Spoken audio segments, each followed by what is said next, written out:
Hello, मैं Ashish Kumar Pandey, Megha civil services academy Hazaribagh Jharkhand की ओर से एक बार फिर आपके साथ हूं। आज के वीडियो में मैं जेएसएससी सीजीएल को ध्यान में रखते हुए साइंस की एक सीरीज को शुरू करने में जा रहा हूं। मैं कोशिश करूंगा कि चूंकि उसमें 20 नंबर का साइंस होता है जिसमें फिजिक्स, केमिस्ट्री, बायोलॉजी से क्वेश्चन पूछेगा, तो वो एक इम्पॉर्टेंट सेक्शन है। तो मैं कोशिश करूंगा कि आपको जितना ज़्यादा हो सके एक सीरीज दूं साइंस का, जिसमें आपको साइंस के बारे में जितनी ज़्यादा जानकारियां हो सकती है वो मैं दूंगा। तो चलिए आज हम लोग इसका शुरुआत करते हैं। तो देखिए, शुरुआत जो हम लोग करेंगे वो फिजिक्स से करते हैं। फिजिक्स का जो बेसिक चैप्टर होता है वो क्या होता है?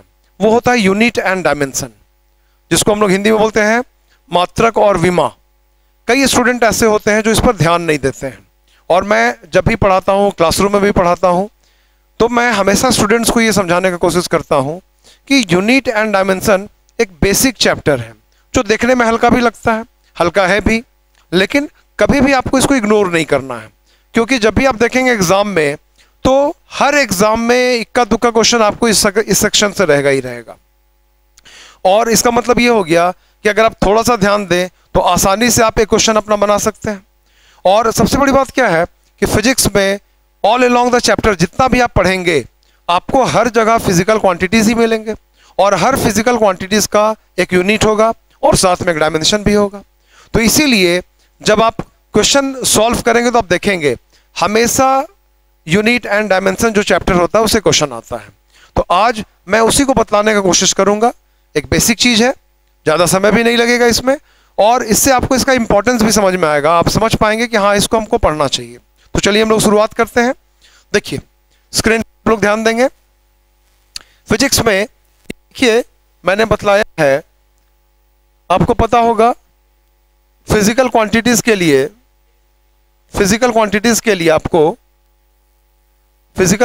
लिए अलग अलग यूनिट होता है। CGS unit, FPS unit, MKS unit. तो ये सब क्या था? ये सब एक सिस्टम था जिसके द्वारा फिजिकल क्वांटिटीज को मापा जाता था। CGS system, FPS system and MKS system. तो सीजीएस में क्या होता था कि इन सब में सेंटीमीटर, ग्राम, सेकंड, इन सब का यूज किया जाता था। किसके लिए? लंबाई के लिए, द्रव्यमान मतलब मास के लिए, और समय के लिए। तो आपका सीजीएस यूनिट का मतलब क्या हो गया कि लंबाई के लिए सेंटीमीटर, ग्राम, और समय के लिए second, that is called CGS. अब हम लोग आगे बढ़ते हैं एफपीएस सिस्टम में। तो एफपीएस को हम लोग क्या बोलते हैं? Foot pound second. तो इसमें क्या होता है? इसमें लंबाई मापा जाता है फुट से, द्रव्यमान और समय सेकंड से मापा जाता है। ये भी एक बेसिक चीज है जो आप लोग जरूर जानते होंगे। और इससे जब हम लोग आगे बढ़ेंगे तो एम कैसे, मतलब मीटर, किलोग्राम, सेकंड। तो इसमें लंबाई किस में मापा जाता है? मीटर में, और द्रव्यमान किलोग्राम में, और समय सेकंड में मापा जाता है। तो मैं उम्मीद करता हूं कि 3 सिस्टम आप समझ पाए होंगे, एक सीजीएस, एक एफपीएस और एक एमकेएस। अब इसके बाद जब हम लोग आगे बढ़ेंगे तो हम लोग देखेंगे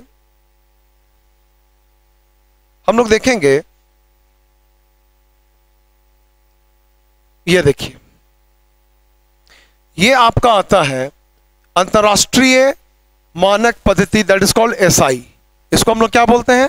इसको हम लोग एसआई कहते हैं।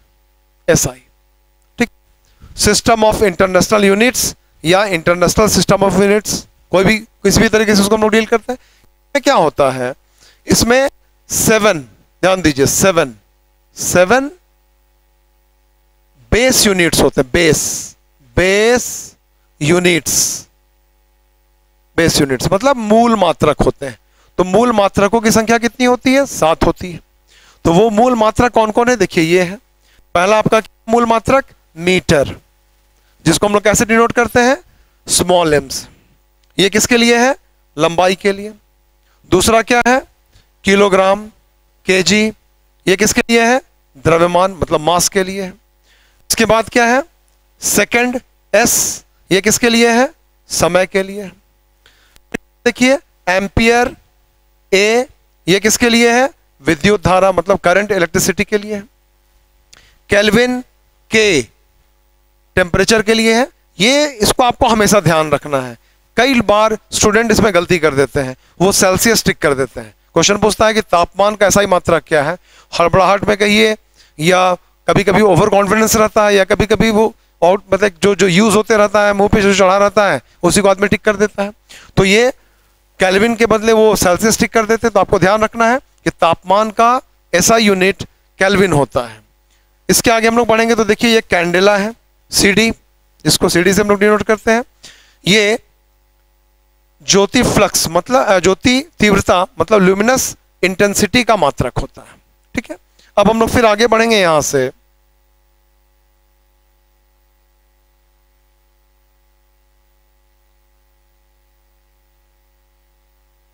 देखिए ये आपका हो गया, यहां तक तो हम लोग देख चुके थे। अब यहां पर हम लोग का हो गया अर्थ की मात्रा। ठीक है, अमाउंट ऑफ सब्सटेंस। इसके लिए क्या होता है? इसके लिए मोल होता है। इसको हम लोग कैसे डिनोट करते हैं? MOL, स्मॉल, है ना, MOL। देखिए इसमें E नहीं है, ध्यान देना है। तो इसमें एक और बात आपको समझना है, यही आप 7 बेस यूनिट हो गया। इसमें आप जरूर इस बात को ध्यान रखेंगे कि यूनिट्स को पढ़ते समय आपको यह भी ध्यान रखना है कि उसको कैसे लिखा जाता है, मतलब उसका सिंबल क्या है, किस तरीके से लिखा जाता है। यह बहुत इंपॉर्टेंट होता है। कई बार लोग इसमें गलती कर देते हैं या ध्यान नहीं देते हैं।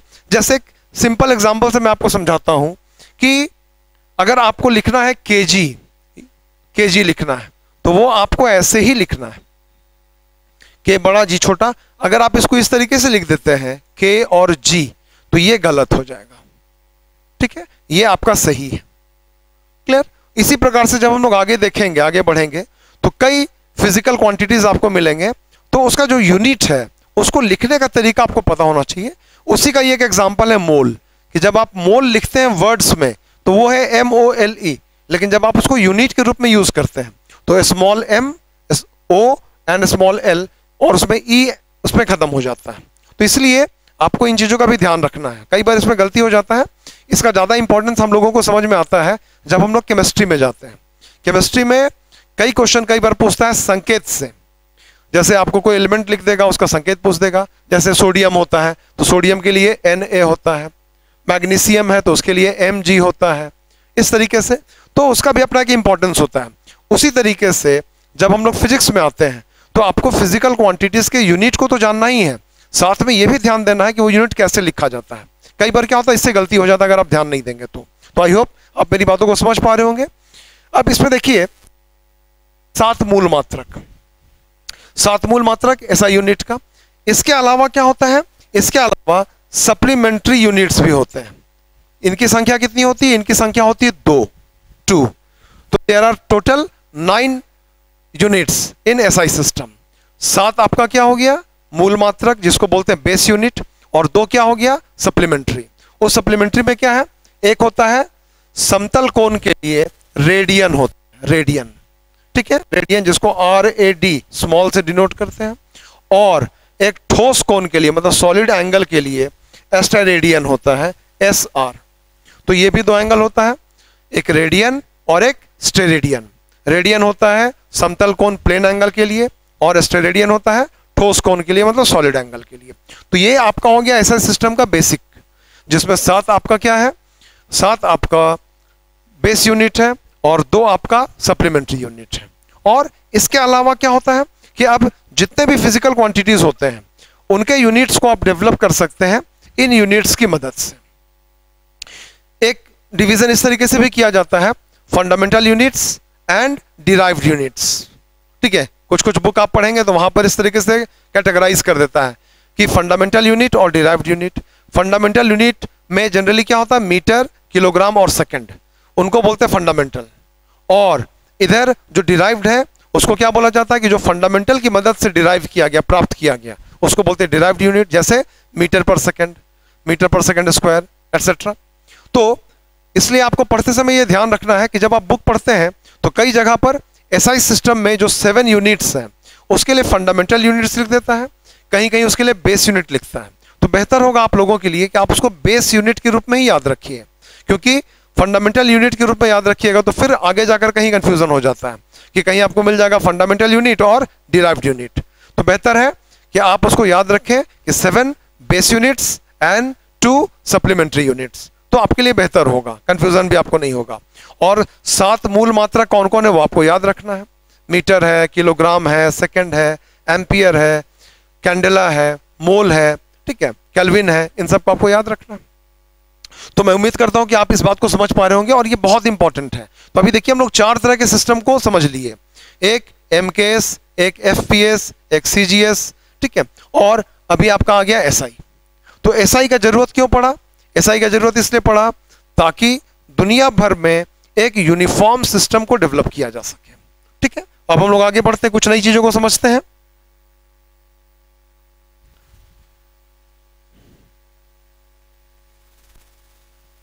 देखिए ये आपका क्या है, ये है, इसको मैंने किया है। कई बार क्या होता है कि कुछ ऐसे यूनिट्स के भी क्वेश्चन एग्जाम में आते रहते हैं जो कई बार क्या होता है कि नाम से समझ में नहीं आता है, आप नाम को देखने के नहीं पकड़ पाएंगे कि ये किस चीज का है। तो मैंने एक सिलेक्शन करने के बाद उसको एक जगह कलेक्ट किया है ताकि आपको थोड़ा सा सुविधा हो। तो देखिए एक आपका क्या होता है, दिस इज एस्ट्रोनॉमिकल यूनिट, तो आपको याद कर लेना है। क्वेश्चन पूछेगा कि एस्ट्रोनॉमिकल यूनिट किस चीज का मात्रक होता है, तो किसका मात्रक होता है? तो ये दूरी का मात्रक होता है, दूरी का मात्रक होता है, ठीक है। और कभी कभी पूछता है ये रिलेशन कि 1 AU कितने मीटर के बराबर होता है, तो कितने मीटर के बराबर होता है? 1.495 इंटू 10 to the power 11। इसको आप सिंपली 1.5 भी याद रख सकते हैं, ठीक है, 1.5 इंटू 10 to the power 11। 495 के बदले आप सिंपली 5 भी समझ सकते हैं। तो 1 AU बराबर 1.5 into 10 to the power 11 metre, ये आपको ध्यान रखना है, क्लियर। और ये होता क्या, खगोलीय इकाई। तो माना जाता है ये कौन सी दूरी होती है, पृथ्वी और सूर्य के बीच का जो एक एवरेज डिस्टेंस होता है, मीन जो डिस्टेंस होता है, माध्य, ठीक है, उस चीज को ही हम लोग क्या बोलते हैं, एस्ट्रोनॉमिकल यूनिट बोलते हैं, ठीक है। फिर वहां से हम लोग आगे बढ़ेंगे तो ये लाइट ईयर, प्रकाश वर्ष, तो आपको पता है है ये छोटा सा चीज है, लेकिन आप देखेंगे जब आप क्वेश्चन बैंक सॉल्व करेंगे तो कई बार एग्जाम में क्वेश्चन पूछते रहता है कि प्रकाश वर्ष किसकी इकाई है, तो दूरी की इकाई है, ठीक है। तो ये कौन सी दूरी है, माना जाता है कि प्रकाश के द्वारा निर्वात में एक वर्ष में तय की गई दूरी, उसी को प्रकाश वर्ष कहा जाता है। तो ये भी क्वेश्चन हमेशा पूछता है कि एक लाइट ईयर कितने मीटर के बराबर है, तो ये है 9.46 इंटू 10 to the power 15, ठीक है। आप भी सिंपली 9.5 याद रख सकते हैं, 9.5 गुने 10 का पावर 15, ऐसा भी याद रख सकते हैं। इसके अलावा थर्ड आपका क्या आता है, फिर देखिए पार्सेक। तो पार्सेक भी क्या है, दूरी की ही इकाई है, दूरी की इकाई है, और ये दूरी की सबसे बड़ी इकाई मानी जाती है, सबसे बड़ी। माना जाता है कि जो हेवनली बॉडीज है, हेवनली बॉडीज, जिसको हिंदी में हम लोग क्या बोलेंगे, आकाशीय पिंड, जैसे स्टार्स, ठीक है, स्टार्स, ठीक है, बाकी भी चीजें। तो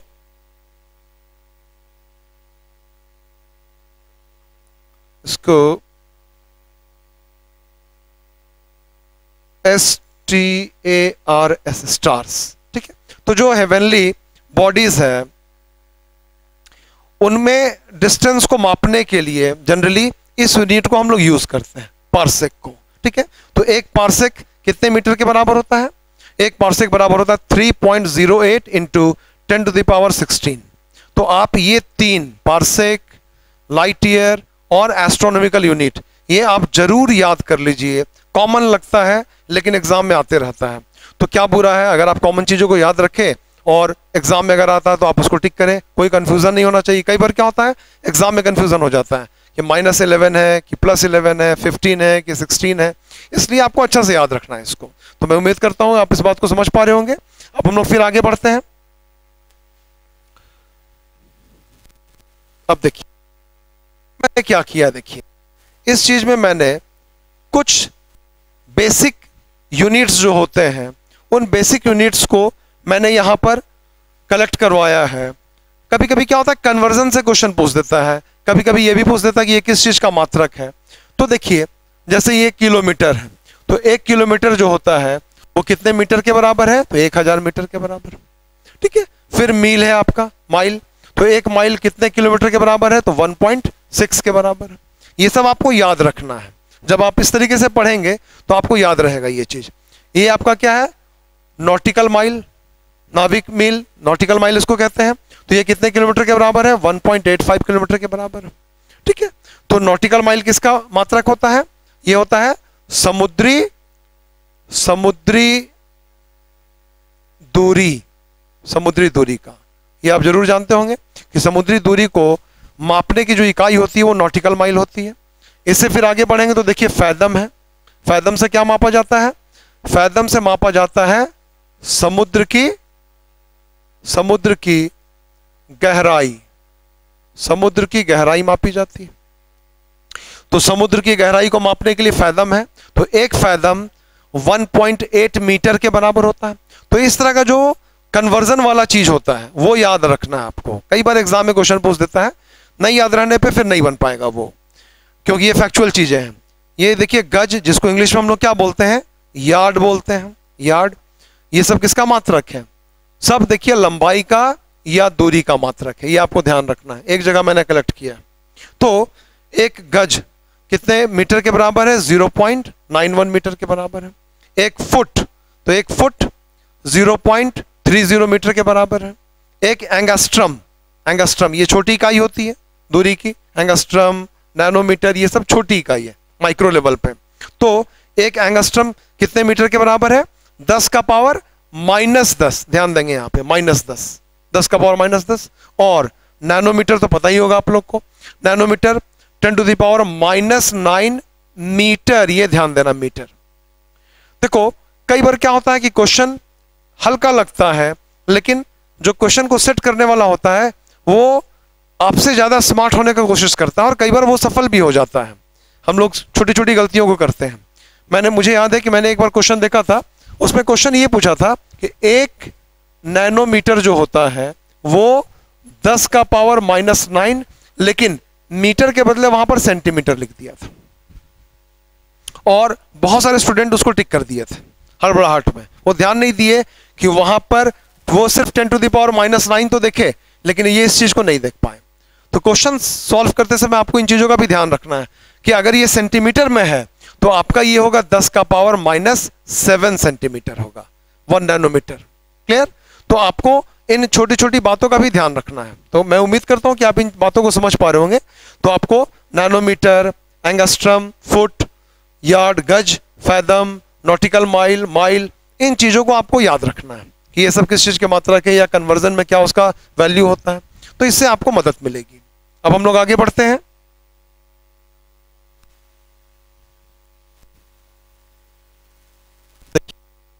यहां पर क्या है? यहां पर भी वो चीजें ही है जो अभी मैंने डिस्कस किया था, उसको मैंने एक जगह पे लिखवा दिया है। 1 AU बराबर 1.5 into 10 to the power 11 metre. 1 light year 9.46 into 10 to the power 15 metre.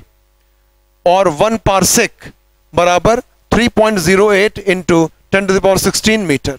तो ये सब आपको याद रखना है। क्लियर? अब हम लोग आगे बढ़ते हैं इसमें।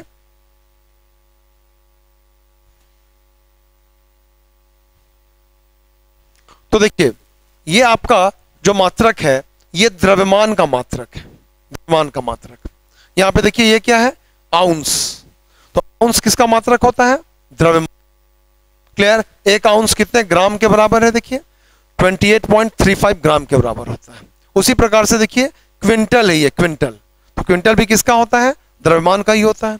1 क्विंटल कितने केजी के बराबर होता है? 100 केजी के बराबर। ठीक है? तो बेसिक चीजों को मैंने कोशिश किया कि एक जगह कलेक्ट करवा दूं जिससे आपको फायदा हो और आप ये समझ भी पाइए कि आपको और क्या पढ़ना है। बुक्स की भी मदद आप ले सकते हैं, ये सब चीजें हैं, कम से कम आप इसको याद रख सकते हैं। अब हम लोग यहां से आगे बढ़ते हैं। फिर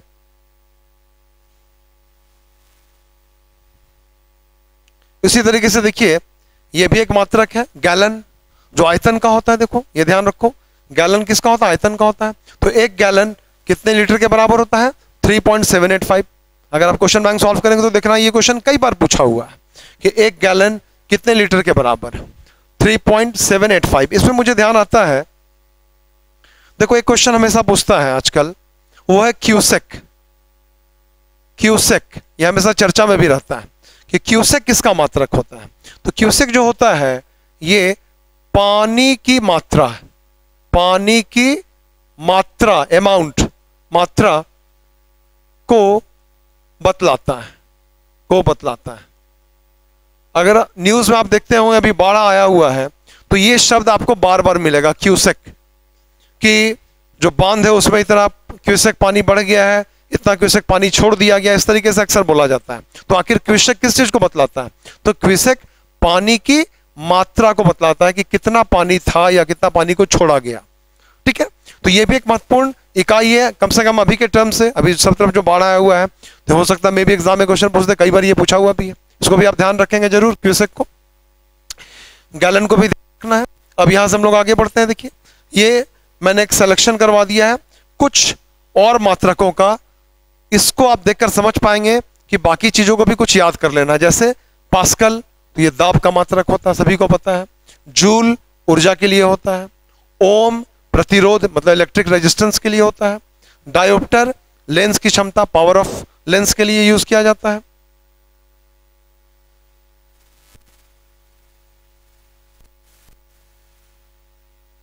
देखिए फिर यहां पर आपका वोल्ट विभवांतर के लिए मतलब पोटेंशियल डिफरेंस के लिए यूज किया जाता है ये। ठीक है, ये आपको ध्यान रखना। ल्यूमेन किसके लिए यूज होता है? देखो ज्योति फ्लक्स के लिए यूज होता है। तो कई बार लोग ज्योति तीव्रता और ज्योति फ्लक्स में गड़बड़ा जाते हैं, ध्यान नहीं देते हैं। तो ये आपका ज्योति फ्लक्स है। वहां पर मैंने जो अभी पढ़ाया था कुछ देर पहले वो ज्योति तीव्रता थी। तो ज्योति तीव्रता मतलब ल्यूमिनस इंटेंसिटी, उसका जो मात्रक होता है वो कैंडेला होता है। ये आपका क्या है? ज्योति फ्लक्स है। इसका मात्रक क्या है? ल्यूमेन। ये भी इंपॉर्टेंट है। यहां पर देखो चाल के लिए क्या होता है? मैक। ये बहुत इंपॉर्टेंट है, मैं आगे चल के अपने वीडियो में इसके बारे में समझाऊंगा। या आप इसको ऐसे भी समझ सकते हैं, मैक नंबर होता है। तो मैक नंबर बराबर क्या होता है? मैक नंबर बराबर होता है किसी वस्तु की चाल, चाल और बटा ध्वनि की चाल, ध्वनि की चाल। ठीक है, लेकिन माध्यम एक ही होना चाहिए। तो एक ही माध्यम में वस्तु की चाल बटा ध्वनि की चाल, इसी को बोलते हैं मैक नंबर। और दैट्स वाई देखो यहां पर भी चाल है, यहां पर भी चाल है। इसका मतलब क्या हो जाएगा कि मैक नंबर क्या होता है? यूनिटलेस होता है। यूनिटलेस, मैक नंबर का अपने आप में कोई यूनिट नहीं होता है, लेकिन मैक जो होता है वो चाल के लिए यूज किया जाने लगता है, चाल के लिए। इससे हम लोग को क्या समझ में आता है? इससे हम लोग को यह समझ में आता है कि किसी वस्तु की चाल ध्वनि की तुलना में कितनी गुना ज्यादा है। अगर हम ये बोलते हैं कि कोई वायुयान है वो 1 मैक की चाल से चल रहा है, 1 मैक, तो इसका मतलब क्या होगा कि आपको मैक नंबर 1 पुट करना पड़ेगा। और तब क्या हो जाएगा कि वस्तु की चाल बराबर क्या हो जाएगा? ध्वनि की चाल हो जाएगा। इसी प्रकार से अगर हम बोलते हैं कि कोई वायुयान है वो 2 मैक की चाल से चल रहा है, इसका मतलब उस वस्तु की चाल ध्वनि की तुलना में 2 गुनी ज्यादा है। तो इस तरीके से मैक नंबर आपको क्या बतला रहा है कि किसी वायुयान या किसी भी और ऑब्जेक्ट का चाल जो होता है वो ध्वनि के मतलब साउंड के रिस्पेक्ट में कितनी गुना ज्यादा है। तो ये एक महत्वपूर्ण चीज होता है। इसके बारे में हम लोग अपने वीडियोस में आगे भी इसके बारे में और हम लोग डिस्कस करेंगे। अभी हम लोग यूनिट तक रहते हैं। उसी प्रकार से यहाँ पे देखो एंगस्ट्रम है। एंगस्ट्रम किसके लिए होता है? तरंग दैर्घ्य के लिए मतलब वेवलेंथ के लिए होता है। हर्ट्ज किसके लिए होता है? आवृत्ति मतलब फ्रीक्वेंसी के लिए होता है। कूलॉम आवेश मतलब चार्ज के लिए होता है। क्लियर? केल्विन टेम्परेचर के लिए होता है, अभी मैंने बतलाया भी था, ऐसा यूनिट होता है। पाउंडल, ये ध्यान दो, पाउंडल किसके लिए होता है? बल के लिए होता है। आपको ध्यान रखना है कि पाउंड और पाउंडल अलग अलग चीज है। कई लोग इसमें गड़बड़ कर देते हैं। पाउंड मात्रक होता है किसका? मास के लिए, लेकिन ये पाउंड नहीं, ये पाउंडल है। तो पाउंडल किसका होता है? ये पाउंडल होता है फोर्स का, बल का। और देखो इसलिए मैंने लिखवा भी दिया है, 1 पाउंडल 0.13 न्यूटन के बराबर होता है। तो एक रिलेशन कभी कभार पूछ सकता है कि 1 पाउंडल कितने न्यूटन के बराबर होता है, तो 0.13 न्यूटन के बराबर होता है। इसको ध्यान रखना है। फिर आगे बढ़िए, देखिए डाइन। तो डाइन भी किसका मात्रक होता है? बल का। कैसा मात्रक? CGS मात्रक।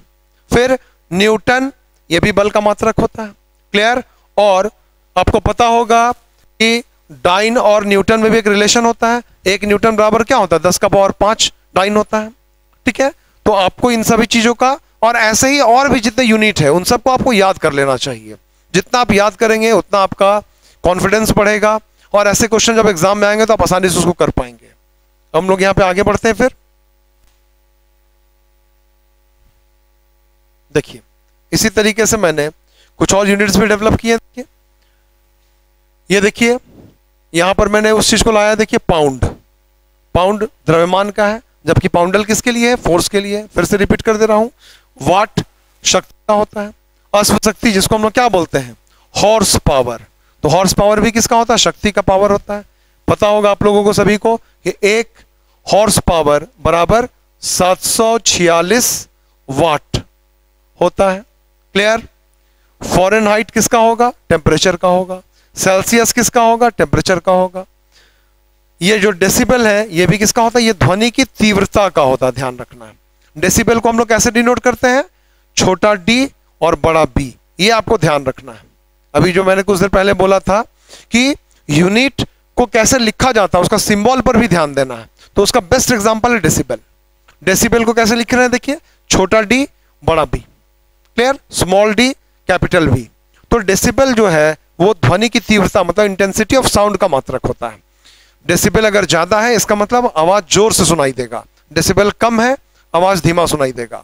साउंड में मैं अपने अगली वीडियो में मैं समझाऊंगा, बाकी की वीडियो आगे की वीडियो में, कि साउंड की इंटेंसिटी से क्वेश्चन आता है। जैसे क्वेश्चन पूछ देगा कि जो साधारण बातचीत होता है वो कितने डेसिबल का होता है? वो 30 से 40 होता है। अगर आप फुसफुसा कर मतलब विस्परिंग कर रहे हैं उसका यूनिट कितना होता है? 15 से 20 होता है। अगर आप चिल्ला चिल्ला के बात करने लगे तो आपका इंटेंसिटी क्या होगा? वो 50 से 60 हो जाता है। तो इस तरीके से ये सब पूछता है एग्जाम में। अब देखिए, जूल है तो जूल किसके लिए? ऊर्जा के लिए। अर्घ है, ये भी ऊर्जा के लिए। 1 जूल बराबर 10 का पावर 7 अर्घ होता है, ये आपको पता होगा। तो इस तरीके से मैंने इसमें कोशिश किया है कि यूनिट से संबंधित अलग अलग एक जगह कलेक्ट करवा दूं।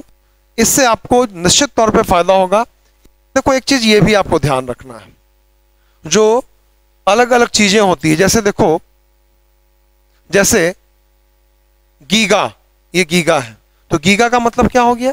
ये आपको पूछेगा। तो गीगा आपका हो गया 10 का पावर 9। ठीक है। टेरा, तो टेरा का मतलब 10 का पावर 12। ये आपको याद रखना है, कई बार एग्जाम में ऐसा क्वेश्चन आता है। ठीक है। पेटा है 10 का पावर 15। एक्सा 10 का पावर 18। ठीक है। किलो 10 का पावर 3। हेक्टो 10 का पावर, ठीक, डेका 10 का पावर 1। इन चीजों को भी आपको याद रखना है। ये चीजें छोटी छोटी लगती हैं, लेकिन अगर आपको नहीं पता होगा तो कई बार क्या होता है कि छोटा छोटा क्वेश्चन आपसे गलत हो जाता है।